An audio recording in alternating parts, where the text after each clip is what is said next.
Hi viewers, welcome to our channel. ప్రస్తుతం మనతో పాటు దాము బాలాజీ గారు సీనియర్ జర్నలిస్ట్ ఉన్నారు. వారితో ఒకసారి మాట్లాడదాం.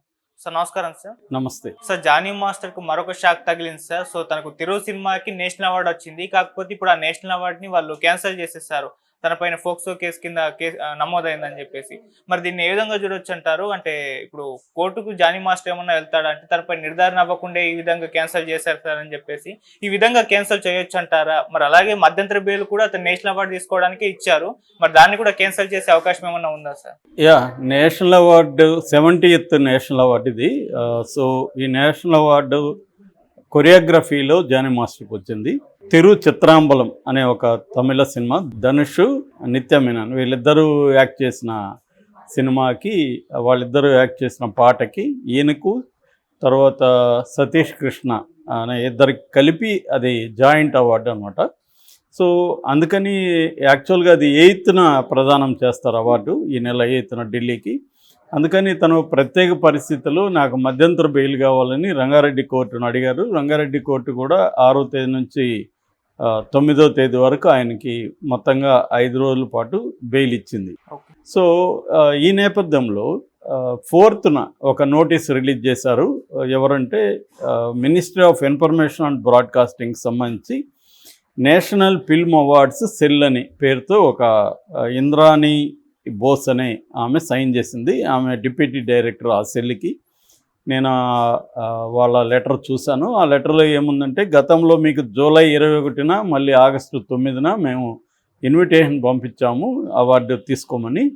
సో ఇప్పుడు ఆ అవార్డు ఇన్విటేషన్ని మేము క్యాన్సిల్ చేసుకుంటున్నాము. ఇప్పుడున్న మీ మీద పోక్సో కేసు పెట్టినందువల్ల మేము క్యాన్సిల్ చేసుకుంటున్నాము. అట్లాగే ఇన్విటేషన్ కూడా రద్దు చేసుకుంటున్నాము. అవార్డు మీకు అంటిల్ ఫర్దర్ నోటీస్ అన్నారు. అంటిల్ ఫర్దర్ నోటీసు ఈ అవార్డుని ఆపుతున్నాము అని ఇచ్చారు. ఈ కాపీని జైలు సూపరింటెండెంట్ ద్వారా, చెంచల్గూడ జైలు సూపరింటెండెంట్ ద్వారా షేక్ జానీ బాషాకి ఇచ్చారు. దాని తర్వాత వాళ్ళ కౌన్సిల్ అడ్వకేట్ ప్రణవ్ రావుకి ఇచ్చారు. తర్వాత స్పెషల్ పీపీ, దీంట్లో స్పెషల్ పీపీ నరేష్ కుమార్కి ఇచ్చారు, తెలంగాణ స్పెషల్ పీపీ.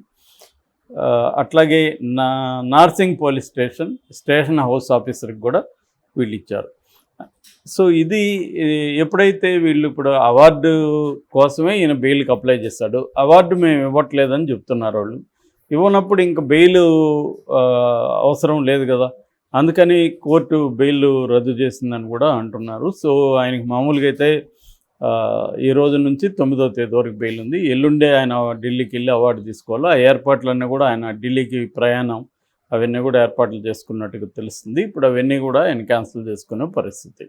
ఇప్పుడు నిజానికి ఇది జానీ మాస్టర్ ఖచ్చితంగా షాక్ అని చెప్పాలి. ఎందుకంటే ఆయన మామూలుగా అవార్డు రావడం అంత ఈజీ కాదు. ఇప్పటివరకు తెలుగులో 5 వచ్చాయి కొరియోగ్రఫీకి. సో అలాంటిది ఈయన తెచ్చుకోవడం అనేది మాటలు కాదు. ఇప్పుడు ఆ అవార్డు రాకపోవడం అనేది ఖచ్చితంగా అది పెద్ద దెబ్బ అవుతుంది ఆయన కెరీర్కి కూడా అది. సో ఈ అవార్డు మరి అంటిల్ ఫర్దర్ నోటీస్ అన్నారు, అంటే ఏంటి అనేది ఎక్స్ప్లెయిన్ చేయాల. నిజానికి ఇప్పుడు దీని మీద రకరకాల భిన్నమైన వాదనలు ఉన్నాయి. దీని మీద ఆయన కోర్టుకు వెళ్తాడని కూడా చెప్తున్నారు. ఎందుకంటే ఇలాగా ఇప్పుడు ఒక వ్యక్తి మీద ఆరోపణలు రాగానే అతనేదో నేరం చేసినట్టుగా అవార్డు ఎందుకు ఇవ్వరు అనేది ఇప్పుడు పెద్ద సమస్య. అతను ప్రూవ్ కాలేదు. అతని మీద ఒక అమ్మాయి ఆరోపించింది. ఆరోపణ వేరు, నిరూపణ వేరు.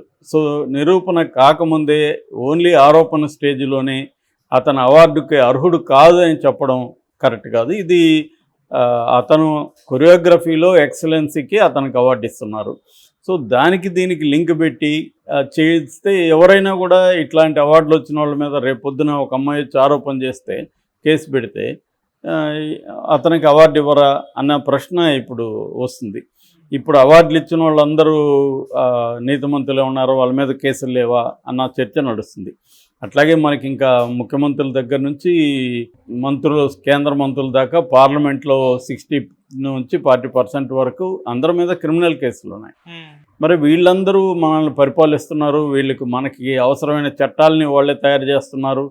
ఇవన్నీ ఉన్నప్పుడు ఇప్పుడు జగన్ మీద 15 కేసులు ఉన్నాయి. ఆయన 5 ఏళ్ళు ముఖ్యమంత్రి ఉన్నాడు. కేజ్రీవాల్ మీద కేసు పెట్టారు, ఆయన ముఖ్యమంత్రిగా ఉన్నాడు. జైలు నుంచి కూడా ఆయన ముఖ్యమంత్రిగా పరిపాలించాడు.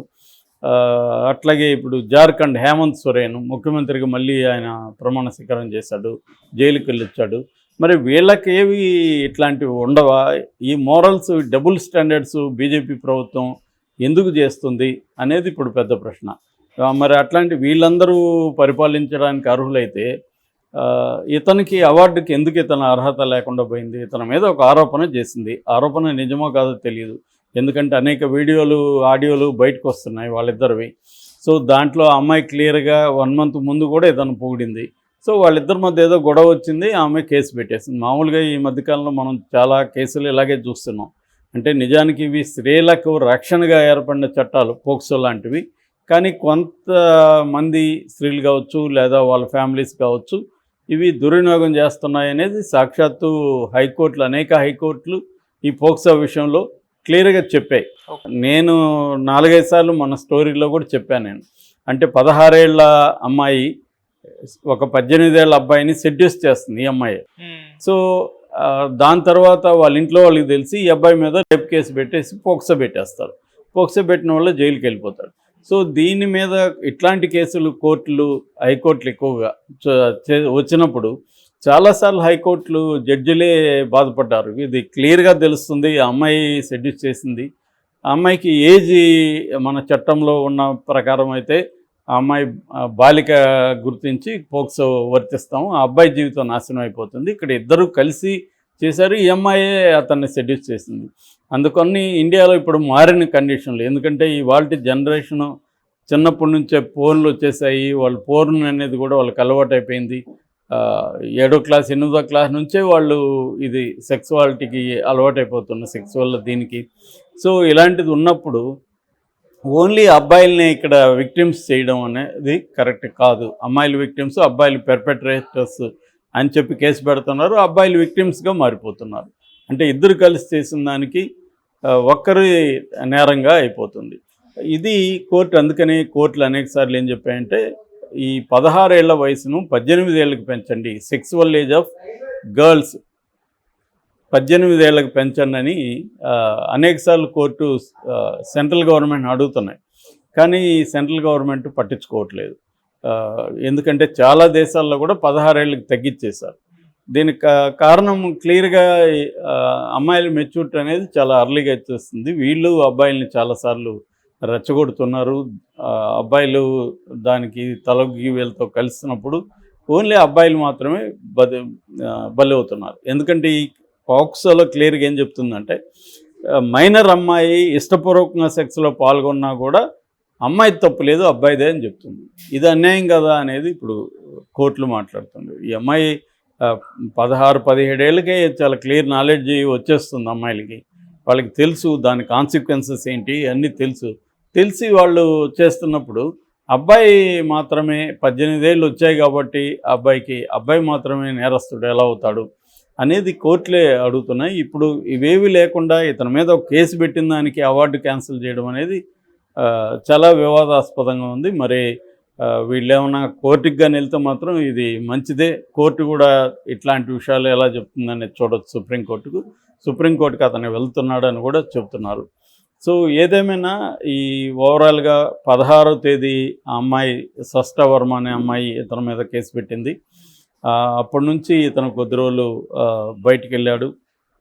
ఆ తర్వాత గోవాలో పట్టుకొని ఇతన్ని కోర్టుకు పెట్టారు. ఇప్పుడు కోర్టు జైలుకి పంపించింది.